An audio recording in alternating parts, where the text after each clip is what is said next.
رب اشرح لي صدري ويسر لي امري واحلل عقدة من لساني يفقهوا قولي واجعل لي وزيرا من اہلی.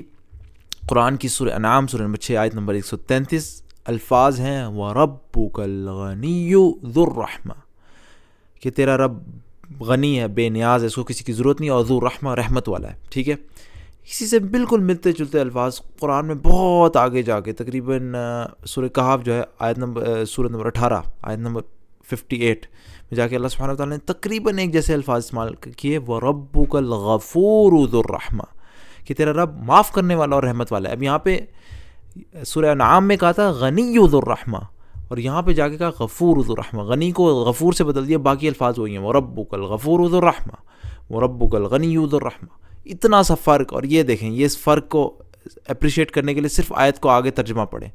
تیرا رب بے نیاز ہے، غنی ہے اور مہربانی والا ہے.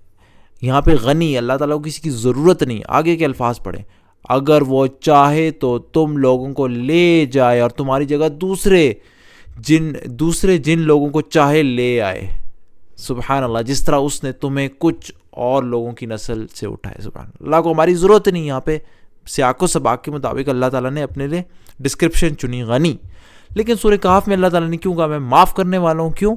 کیونکہ اگر آپ آگے آیت کا ترجمہ پڑھیں، وہ ان کے کرتوتوں پر انہیں پکڑنا چاہتا تو جلدی ہی عذاب بھیج دیتا، مگر ان کے لیے وعدے کا ایک وقت مقرر ہے. اللہ تعالیٰ ہمیں معافی مانگنے کے ایک موقع دیتا ہے. سبحان اللہ، ایک چھوٹا سا لفظ لیکن اپنے سیاق و سباق کے مطابق. سبحان اللہ، چھوٹی سی مثال تھی قرآن کی آپ کو دکھانے کی، بلاغت کی، کہ اس کا بیان اپنے سیاق و سباق میں کس طریقے سے اللہ تعالیٰ نے ہر لفظ چن کے اپنی جگہ رکھا ہے.